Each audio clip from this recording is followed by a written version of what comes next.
Why hello you lovely little peppercorns, my name's Noa Lee, god of game criticism and lord of excellent taste, and we're going to lay a bit of groundwork before we get started today because I believe that context and a personal connection is important when critiquing a work of art, so if that's not your thing, then you are most unworthy of hearing my words. Go watch IGN or something, because we take video game criticism seriously around these parts. I graduated high school in 2008, toward the beginning of the 7th console generation when the Wii, PS3, and Xbox 360 were really starting to hit their rough patches as the AAA game industry began to focus increasingly more on DLC, microtransactions, and early experiments with what would eventually be called the live service game. Gray and brown military FPSs dominated, and the first-party titles of every console were little more than flop after flop after flop, with only a handful of standout titles here and there. And I, as a lifelong gamer and now an aspiring game critic with my silly little blog, had become completely disillusioned with the whole thing and turned, as many did at the time, to retro and indie games to fill both my time as well as give me something to write and talk about. During this time I became quite infatuated with two retro-inspired indie games in particular. One of those was Cave Story, and the other was Touhou 7 Perfect Cherry Blossom. Both were created almost entirely by a single person, both were low-key Japanese doujin games that had managed to gain a bit of a cult following in the West thanks to Reddit and Tumblr, and both were minimalist but beautiful, balls-to-the-wall difficult games that heavily contrasted the overly easy, bland-looking and playing AAA games that I had come to loathe. They were everything that I was looking for back then, and they ate up a lot of my time over dozens of playthroughs. I bring this up to highlight just what an impact those two games in particular had on my outlook on video games during my early years as a game critic, as my silly little blog turned into a silly little website and a silly little YouTube channel, and eventually silly little articles and reviews on not-so-silly, decent-sized gaming websites. But I was far from the only person inspired by these two sources in particular, as many game developers, both independent and within the larger industry, were as well, and perhaps the most well-known of these is Brazilian developer Guilherme Martins, better known as Ardeen, creator of the Momodora series, along with his studio Bomb Service. The first Momodora game was basically just those two things, a Cave Story clone with a Touhou-esque Shrine Maiden aesthetic, though it wouldn't be until Momodora 2 when the Touhou inspirations would really cement themselves, as well as the Metroidvania design methodology that the series is now known for. Like most people, my first exposure to the Momodora series was actually with the fourth game, 2016's Momodora Reverie Under the Moonlight, a tight little Metroidvania with gorgeous pixel art that, while more detailed, was still very much dipped in Studio Pixel's Cave Story aesthetic, but on a much grander scale. While I enjoyed the game quite a bit at the time, it didn't really stick with me, and I hadn't actually thought about it until recently with the announcement of a sequel and today's subject, Momodora Moonlit Farewell. Well, technically Moonlit Farewell is a sequel to Momodora 3, as the previous game, Reverie Under the Moonlight, is actually a prequel too, and completely disconnected from the rest of the series, but nah, who cares? So I thought in preparation for this critique, I might as well play Rotom again, and while I was at it, should probably play through the rest of the games as well, since they're so short, and I'm really glad I did, because this is just a special little series of games, and Momodora Moonlit Farewell is no exception, though maybe calling this one little might be doing a bit of a disservice. Momodora Moonlit Farewell picks up 7 years after the events of Momodora 3, with you playing as Momo Rhynol, the protagonist from the second and third games, who is now High Priestess of the village of Touhou, guardians of the sacred Lun Tree, which protects the surrounding world with its magical properties. Very shortly after starting the game, you're dispatched on a mission to find a mysterious black bell, which has been stolen from a nearby village of fairies and is being used to summon an army of demons which have been wreaking havoc on neighboring lands and are slowly encroaching on the village of Touhou with machinations of destroying the sacred tree and by extension the rest of the world. What follows is a quite solid, if fairly standard, Metroidvania adventure with a handful of unique ideas borrowed from other Metroidvanias, but pieced together in a unique enough manner that fans of the genre should very much appreciate. Let's get this out of the way right off the bat for those wondering. Momodora Moonlit Farewell is an excellent game, and definitely worth your time if you haven't played it yet. It also just so happens to be the current best game in the series, which is saying something because Reverie Under the Moonlight and Momodora 2 fucking slap. Admittedly though, it doesn't really bring all that much new to the table as far as Metroidvanias and 2D action games are concerned, and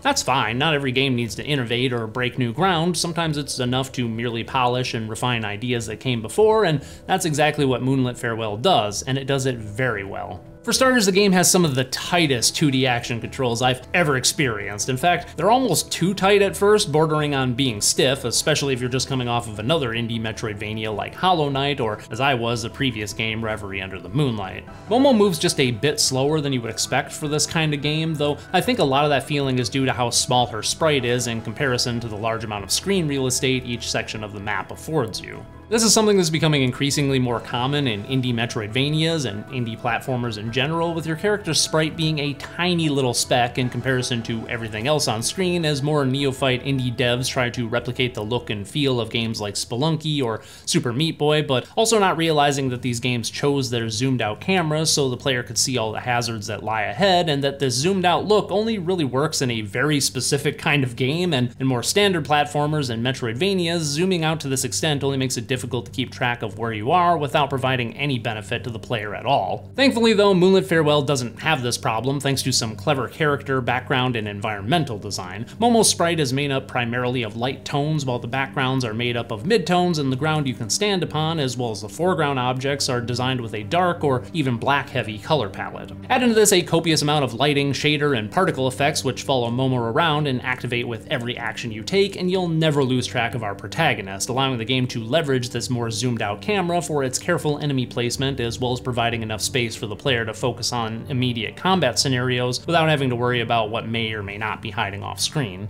After only a few minutes of controlling Momo, I had already adjusted to the pace of the game, and from that point onward felt like I had a tight one-to-one connection with our heroine and never thought about the controls again, as they had just become second nature. That is exactly the kind of thing you want to see in, well, any game, unless you're making something experimental like Octodad, and it's paramount in 2D action platformers such as this. This is the kind of game that, once you get used to it, just feels damn good to move around in, especially once you unlock mainstay Metroidvania abilities such as double jumping, sprinting, and wall jumping, with the combat abilities of Momo attacking with the series' iconic magic leaf and bow combo having a punchy weight and feeling of power behind each attack, brought to life by a perfect combination of excellent animation, sound and screen effects, and flawless controller rumble. Though I do have to say that the controls, while overall excellent, could be just a little bit better. Using the bow, for instance, is actually a step back in comparison to Reverie Under the Moonlight, as in order to fire arrows, you now have to press up in conjunction with your attack, rather than having a dedicated button like in the previous game. Not a big deal overall, but the fact that your interact button is also up on the D-pad means that I would occasionally shoot an arrow, but would end up talking to a nearby character or entering a doorway or something like that. I'm not really sure why Bomb Service chose to go this route. I suppose the idea was that your healing ability is now tied to the button that was previously your bow, and that they needed to move things around, but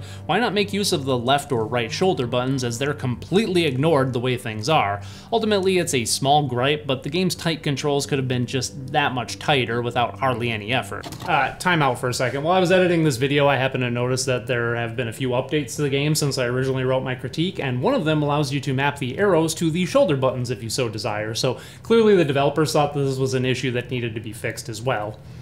Damn, I'm good at what I do.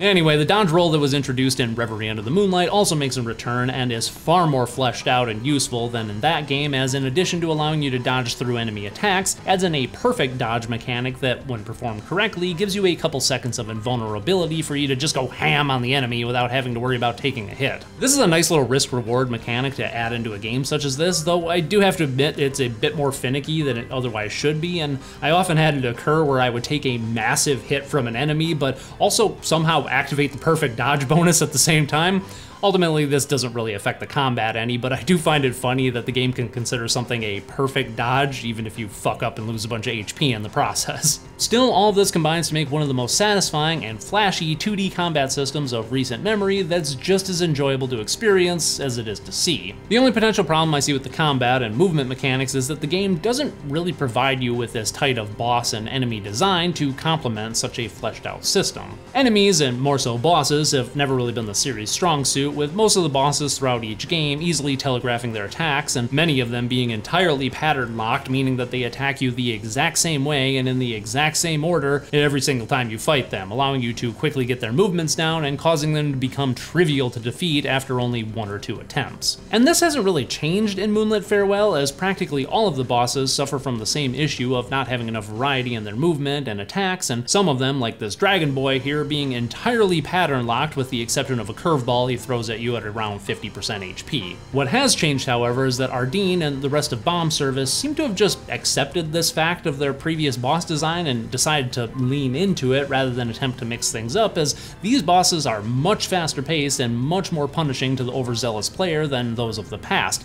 The idea, I think, being that if the boss attack patterns are easy to get down, then you can make them a lot crazier and a heck of a lot faster, and trust that the player will still be able to overcome them through pattern recognition. The challenge coming not from having to read the boss's movements and reacting accordingly, but learning the boss's pattern and then coming up with your own pattern to counteract them. This, I think, actually works in the game's favor, as the bosses sort of get recontextualized into more of a dance or even a rhythm game, rather than just being an obstacle for the player to overcome, with the challenge coming less from dominating the boss than from learning the steps to complete the dance and then executing them as flawlessly as you can while out on the dance floor. And when it all comes together, it creates quite the spectacle that feels just as good as it looks. So while part of me is a bit disappointed that we didn't get the opportunity to put these tight combat controls to the test with more randomized and varied boss encounters, a la something like Hollow Knight, I can very much appreciate what Bomb Service was trying to accomplish with Moonlit Farewell's bosses, and certainly applaud them for recognizing a weakness in their past design and turning it into a strength for their latest release. Spectacle is the name of the game here, and Moonlit Farewell is nothing if not a masterclass in the so often difficult to achieve concept. Video games and spectacle have a long and rocky history, as more often than not games that try to be a spectacle do so at the cost of tight gameplay and by pissing all over the player's sense of agency and control, opting instead for flashy cutscenes or cool stuff happening off in the distance or in the background while you play, because most game developers' understanding of spectacle comes from Hollywood blockbusters and they have no idea how to translate this into an interactive medium, so they just don't. Spectacle is about evoking a certain aesthetic feeling, and video games can go far deeper into these waters than any other medium due to their interactive nature. Flashy visuals and stunning scenarios are only part of the equation. The gameplay must make up the remainder. This is what distinguishes the subgenre of character action games known as the spectacle fighter from the larger genre, because while the 3D Ninja Gaiden games and Devil May Cry are both character action games, DMC is also a spectacle fighter, as it has a style and flashiness to it that just isn't as present in Ninja Gaiden, and furthermore, it's a style and flashiness that comes about through its gameplay, with its visuals and sound design only reinforcing this interactive spectacle. And that's exactly the distinction I want to make with Momodora Moonlit Farewell, in contrast to, again, Hollow Knight, which is probably its closest relative. Hollow Knight is far more technical and has quote-unquote better boss design, but it's also less flashy and less visually stunning than Moonlit Farewell, because a greater level of spectacle simply would have gotten in the way of the tight design,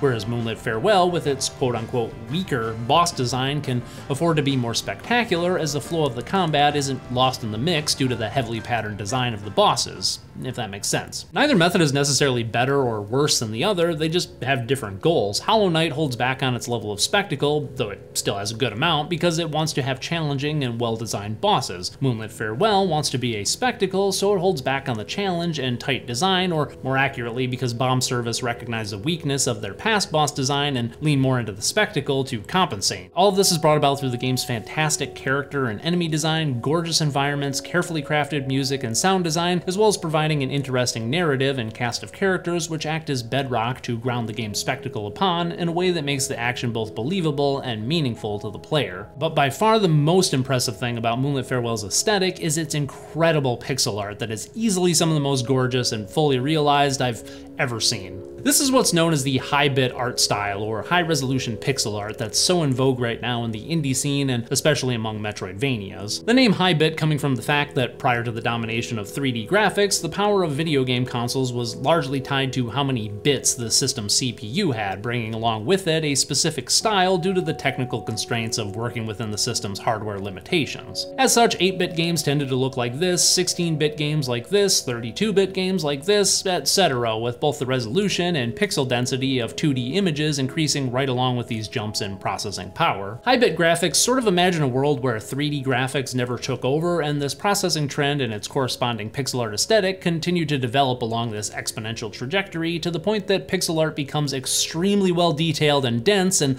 highly saturated with hundreds of different colors, or so the theory goes. I'm gonna be honest, I don't typically like this art style, as most of the time it just sort of looks muddy and amateurish to me, or just kind of bland and lifeless. Games like Owlboy and Blasphemous are often praised for their art style, but I just don't see it. With the exception of a few areas of each game, both just look so dull to me, like the choice to have pixelated graphics is holding them back from fully expressing themselves rather than contributing to their overall goals and ideas, as well as complementing their excellent gameplay. And I get it, pixel art is hard to make, and it's even more difficult in such a high resolution, but I can't shake the feeling that the seemingly constant praise of the high-bit art style has more to do with the appreciation of the technical ability it takes to make these graphics, rather than the aesthetic itself, but maybe that's just me. Or maybe not, because Momodora Moonlit Farewell is the first high-bit game I've personally played whose visuals have really gripped me. This, for me, is the pinnacle of pixel art that's so accomplished and fully realized that hopefully people will wake up to the fact that, in comparison, most high-bit games look like milquetoast dog shit cobbled together out of stock RPG Maker assets. Okay, maybe that's a bit harsh, but it is how I feel, and I'm a professional, alright? I know what I'm talking about.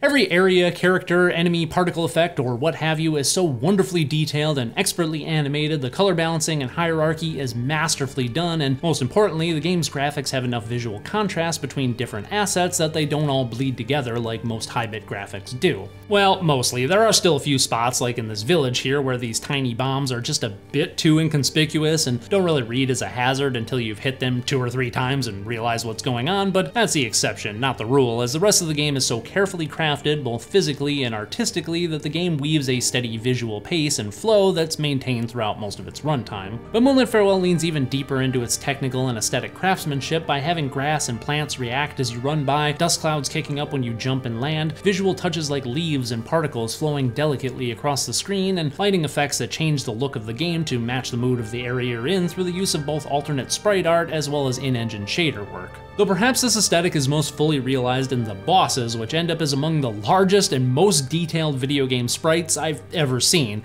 These things are so massive and so well animated that Moonlit Farewell makes it look easy, but I know enough about pixel art to know that animating large sprites is one of the most difficult things you can do in this style, and in the dev room you unlock after beating the game, the bomb service team even admits that this was one of the most difficult aspects of development, but man did it pay off. The music and sound design are also no slouches either, though their role is less to stand out and make their presence known than to act as foundation for the visual spectacle as well as the narrative framing for the story and character beats. I already touched upon the sound effects and how well they contribute to the punchy weight of each hit or underline the movement of Momo and the various characters and creatures she comes into contact with, but what I neglected to mention was just how much life this sound design brings to this already lush world. The sound of your footsteps changes just ever so slightly depending on what area of the game you're in. Some enemies will telegraph an attack with an audio cue, chirping bugs will hint at certain collectibles being hidden in the room, and maneuvers like sprinting and double jumping will deliver a satisfying whoosh sound each time you activate them. Certainly none of this is new to video games, but rarely is it also well done. Likewise, the music is just a joy that fits so perfectly into the rest of the game that it just sort of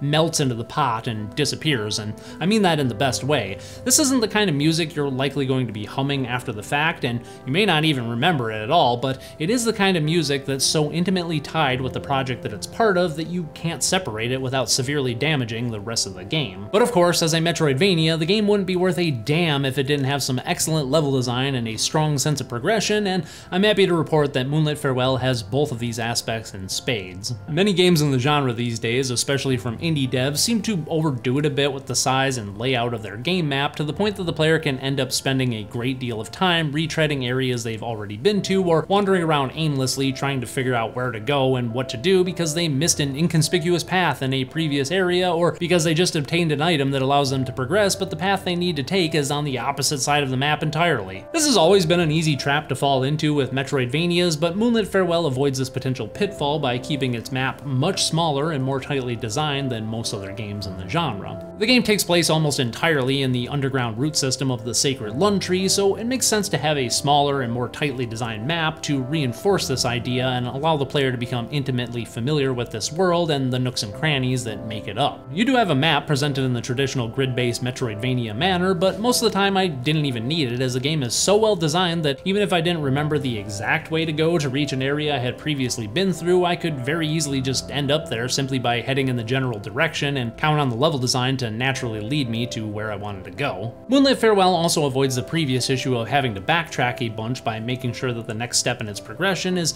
always just a short distance from where you currently are, which has the added effect of making the game even harder to put down, as you're making almost constant progress while getting progressively stronger. But the game takes this all even further. You know how in most Metroidvanias it's common to have to go back through previous areas to collect items and power-ups that you couldn't get your first time through because you were missing an ability or a key or something like that? Well, Moonlit Farewell has this as well, but it's smart enough to localize almost all of these items and power-ups within the general vicinity of the ability needed to collect them, or in previous areas that are quite a ways away, but near a shortcut that you unlock naturally later in the game that leads right back to them. This, along with a fast travel system you unlock about 2/3 of the way through the game, almost entirely removes the need to backtrack to certain areas, to the point that by the time the game was all said and done, I was only missing 2 power-ups rather than the usual dozen or more that I find myself missing at the end of most of these games. The power-ups themselves take the usual form of items that increase your health, damage output, and magic, but Moonlit Farewell adds in a new sigil system that's strikingly similar to the ring system from Dark Souls, and I'm okay with that. These sigils are equipable at any time from the pause menu, except for while fighting a boss or an enemy horde, and they can drastically change your playstyle and abilities depending on what you have equipped. There are sigils that increase your damage output, ones that give you extra defense like a full barrier that activates after healing, one that prevents knockback from all but the most powerful of enemies, and even ones that increase the game's difficulty or make it so that you die in a single hit just for fun. This I very much appreciate, as one of the clunkier aspects of Reverie Under the Moonlight was the way the game handled special items that buffed your character that was more or less the exact same system as the Hunter's Tools from Bloodborne, but because you didn't have a dedicated healing button like in that game, you'd have to clumsily swap your items around mid-combat to select what you needed and heal up. A system that you just equip and forget about works much better in this kind of game, in my opinion. Finally, Moonlit Farewell adds in a companion system, which are these collectible little creatures that will follow you around and will occasionally provide helpful actions for you. There are 12 of these little guys overall, ranging from spirits, fairies, or even chibi versions of characters from the Momodora series, but all of them fall into one of 3 categories: ones that occasionally attack, ones that occasionally heal you, and ones that occasionally find currency for you. So in actuality, there's really only 3 kinds with multiple skins. While this is a fun little mechanic, ultimately it doesn't really affect the game all that much and